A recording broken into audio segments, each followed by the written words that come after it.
Chandrika online classes में आप लोग का हार्दिक अभिनंदन है, स्वागत है। चलिए, जैसा कि पहले वीडियो में हमने आपको बता रखे हैं, अब ये मेरा सेकंड क्लास है, सेकंड वीडियो है। अब यहाँ से हम अपना सब्जेक्ट के बात करना शुरू कर रहे हैं और हमको पढ़ाना क्या है, हमने पहले आप लोग को बता दी है कि इतिहास ही पढ़ाएंगे और इतिहास बहुत ही मज़ेदार बढ़िया तरीक़ा से पढ़ाएंगे। तो आइए, अब यहाँ हम चर्चा कर रहे हैं इतिहास। यहाँ देख रहे हैं आप, इतिहास किसे कहते हैं और इसे कितने भागों में बांटा गया है। इतिहास किसे कहते हैं, इसे कितने भागों में बांटा गया। और ये इतिहास हम कहाँ, किस क्लास के लिए, 10th क्लास के लिए। वैसे इसमें सब देख सकते हैं, कक्षा 10th के लिए। अब इसमें इतिहास कहते किसे हैं, इतिहास कहते किसे हैं। देखिए, मानव के अतीत का परमाणु के आधार पर किया गया क्रमबद्ध जानते हैं, जैसे 1 2 3 4 ऐसे, ये क्या है, क्रमबद्ध श्रृंखला है। क्रमबद्ध अध्ययन इतिहास कहलाता है। इसी का अध्ययन जो है ना, क्या कहलाता है, इतिहास कहलाता है। तो मानव के परमाणु के आधार पर, गौर से सुनिएगा, अभी बेसिक चीज़ है, बेसिक कॉन्सेप्ट है, पहले इसको जानना जरूरी है। बाद में तो बाकी टू द पॉइंट आएंगे, क्वेश्चन आंसर पे आएंगे, ऑब्जेक्टिव पे आएंगे, चैप्टर बाय चैप्टर सब कुछ कराते चले जाएंगे। तो क्या करें, मानव के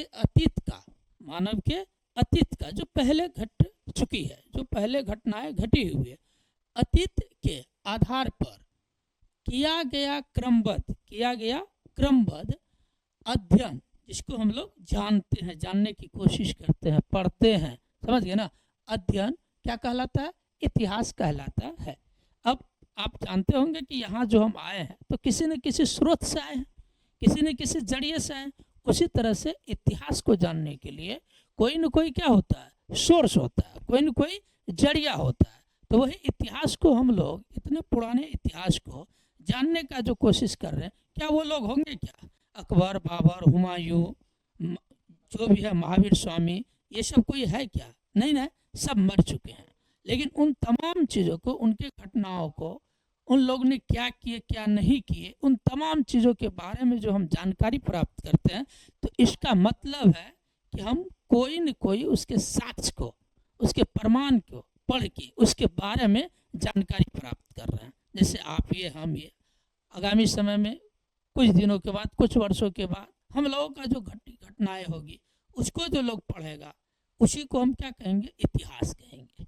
आइए, अब तो प्रमाण के रूप में जो है ना, अभिलेख का प्रयोग किया गया। अभिलेख के माध्यम से भी हम जानते हैं कि इतिहास किसे कहते हैं। अभिलेख से भी पता चलता है कि कौन क्या किए। जैसे अशोक ने अभिलेख भी लिखवाए, शिलालेख लिखवाए, इन तमाम चीज़ों से अशोक के बारे में जानकारी प्राप्त कर लेते हैं। फिर देखिए, सिक्के से पता चल जाता है कि कौन शासक कौन सिक्के चलाए, चांदी के चलाए कि सोना के चलाए। इससे भी उसके इतिहास, उसके बैकग्राउंड के बारे में हमें क्या होता है, पता चलता है। अब आइए अगला, शिलालेख से भी हमें पता चल जाता है। उसके बाद हम देखते हैं पुरातात्विक अवशेष जो होता है, पुरातत्व जो होता है, उन तमाम चीज़ों के माध्यम से भी हम क्या करते हैं, इतिहास को जानने का काम करते हैं। तो हम मोटे तौर पर कह सकते हैं कि इतिहास को जानने के लिए हमें कौन चीज़ की आवश्यकता पड़ता है, हमें अभिलेख की आवश्यकता पड़ जाता है, हमें सिक्के की आवश्यकता पड़ता है, हमें शिलालेख की आवश्यकता पड़ता है, हमें पुरातात्विक अवशेष की आवश्यकताएं पड़ता है। तो हमने आपको अभी क्या बताया, इतिहास किसे कहते हैं, या आप अपने भाषा में कह सकते हैं तो पुरानी घटनाओं को क्रमबद्ध तरीके से अध्ययन जो कर रहे हैं और करते जो जा रहे हैं, उसी को हम क्या कहते हैं, इतिहास कहते हैं। नॉर्मल बात है, ये क्वेश्चन पूछा तो नहीं जाता है, लेकिन जानकारी के लिए आपको जरूरी है। आइए अब आते हैं इतिहास के मुख्य भाग। यहाँ देखिए, इतिहास के कौन भाग है, मुख्य भाग। हमने आपको पहले ही बता दिया कि इतिहास के मुख्य 3 भाग होते हैं। इतिहास के मुख्य कितने भाग होते हैं, 3। पहला क्वेश्चन आपको पूछ सकता है, इतिहास के मुख्य कितने भाग होते हैं बाबू, तो 3 आते हैं। चलिए, पहला है प्राचीन भारत, जिसको हम क्या बोलते हैं, एनिसेंट हिस्ट्री, प्राचीन भारत। दूसरा क्या है, मध्यकालीन भारत। तीसरा क्या है, आधुनिक भारत, जिसको हम क्या बोलते हैं, मॉडर्न हिस्ट्री। तो ये आपको 3 हिस्ट्री यहाँ फिलहाल आपको पढ़ना है। क्या क्या बताए, प्राचीन भारत, दूसरा क्या बताए, मध्यकालीन इतिहास, तीसरा क्या बताए, आधुनिक इतिहास। अब आइए आगे, अब हम लोग देखते हैं कि प्राचीन इतिहास। अब जो प्राचीन इतिहास पढ़ेंगे तो उसमें मुख्य कौन कौन से टॉपिक हम लोग पढ़ेंगे, किस किस पर चर्चा करेंगे, उन तमाम चीज़ों को जान लेते हैं।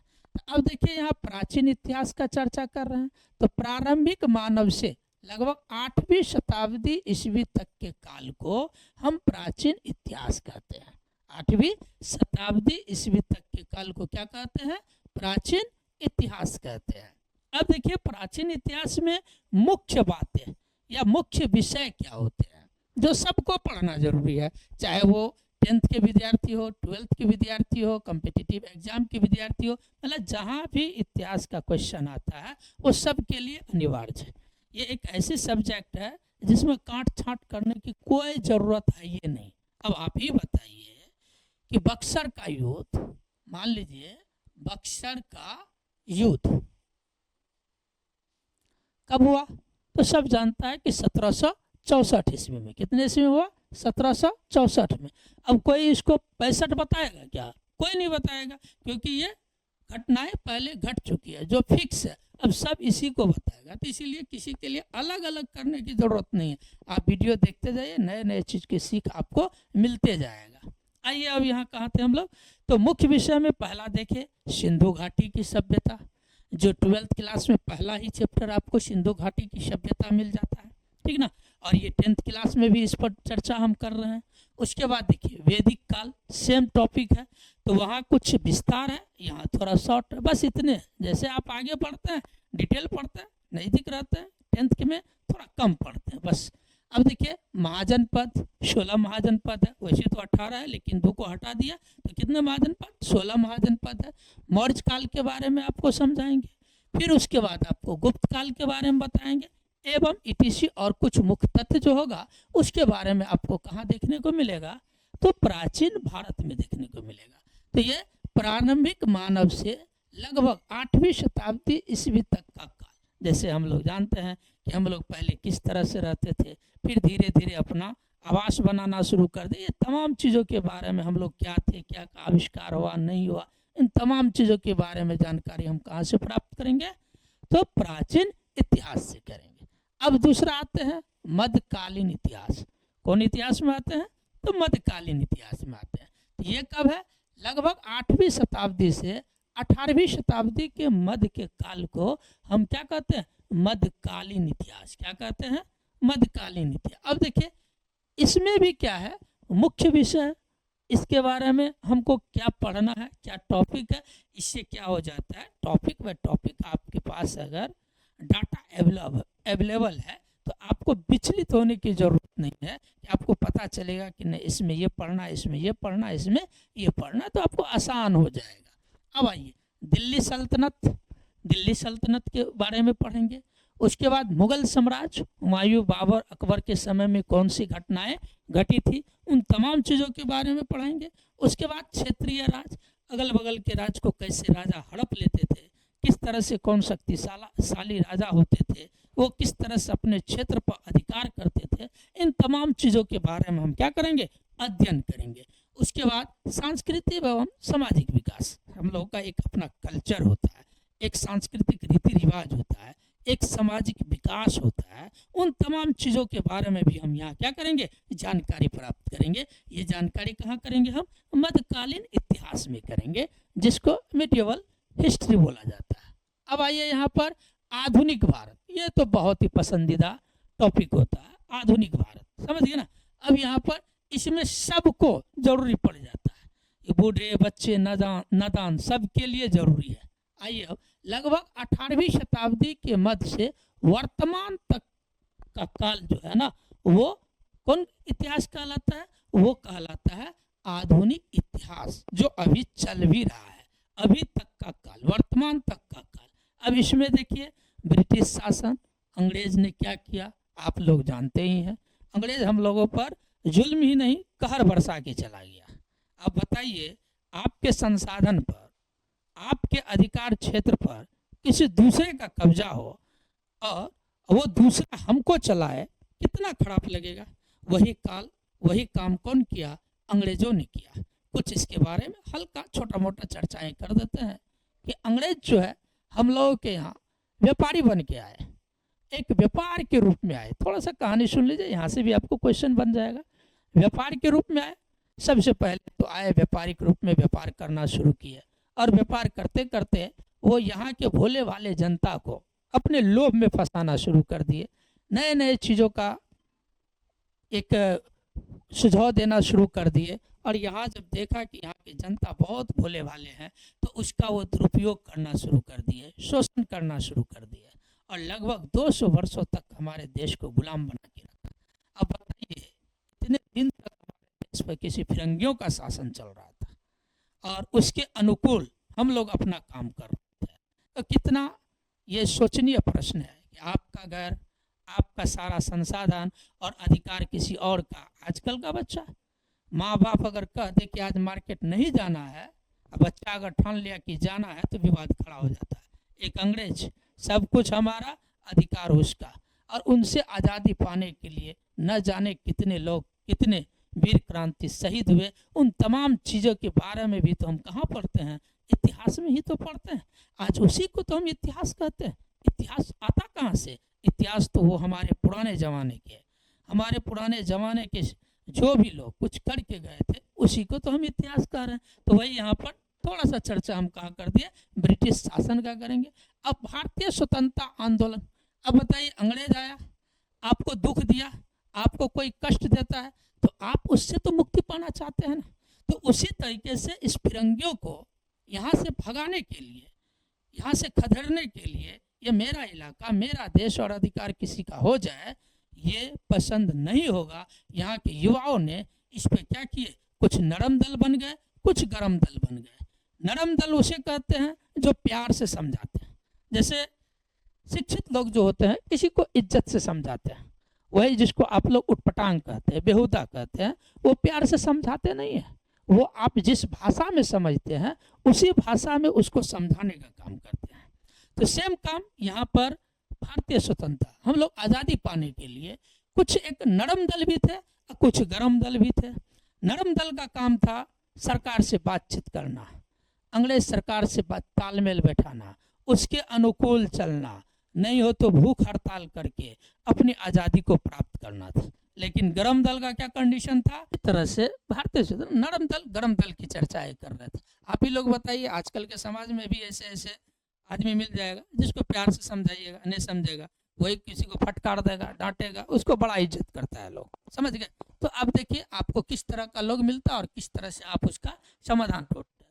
लेकिन जो इतिहास की प्रक्रिया जो हम लोग ने पढ़ते आए हैं और पढ़ा रहे हैं, वो यही देखने को मिलता। स्वतंत्र भारत का इतिहास, फिर ये तो आंदोलन चल रहा था हम अपने स्वतंत्र होने के लिए, हम आज़ाद होने के लिए। लेकिन अब जब हम आज़ाद हो गए, अब हमको क्या करना है, अब हमको देश को कैसे चलाना है। जब सारा सत्ता आपके हाथ में सौंप दी है, सब कुछ आपके हाथों में दे दिए, तो ये भी तो हमको है ना कि इतने विशाल देश को, इतने जनसंख्या वाले देश को हमको चलाए कैसे, सरकार का गठन कैसे करे, किस तरह से चलाए। यहाँ विभिन्न धर्म, विभिन्न जातियों के लोग रहते हैं, विभिन्न समुदाय के लोग रहते हैं, उसके लिए किस तरह की प्रक्रिया अपनानी है, किस तरह की संविधान निर्माण करना है, इन तमाम चीज़ों के बारे में स्वतंत्र भारत का इतिहास जानेंगे।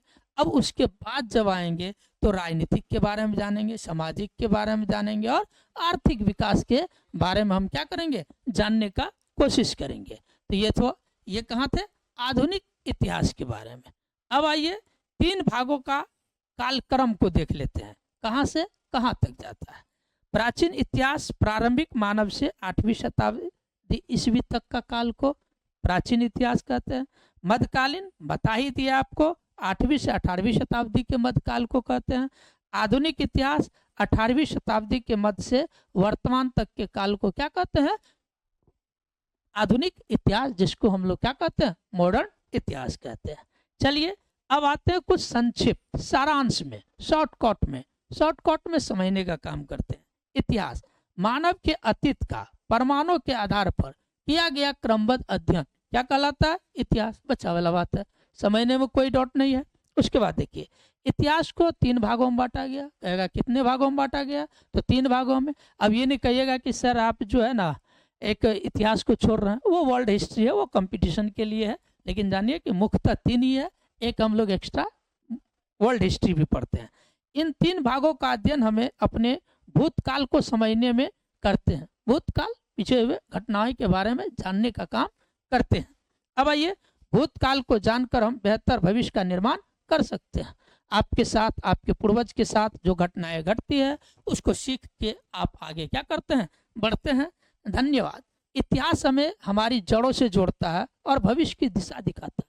बिल्कुल, अब इतिहास हमें हमारी जड़ों से जोड़ता है। जिस तरह से एक वृक्ष, विशाल वृक्ष का मजबूती कहाँ मिलती है, वो जड़ मिलती है। उसी तरह से हमारी सभ्यता जो है, हमारी भविष्य जो है, वो कहाँ से दिखता है, इतिहास से तो ही दिखता है। इतिहास तो ही हमें बताता है कि हमारे पूर्वजों ने क्या किया था, हमें क्या करना है, हम उससे सीखते क्या है। तो चलिए, अब हम ये नहीं सोचते हैं कि लॉन्ग वीडियो बना के आपको बोर फील करें, इसीलिए कम ही शब्दों में आपको बहुत चीज सिखाने का काम करेंगे। धन्यवाद। जय हिंद, जय भारत, जय बिहार।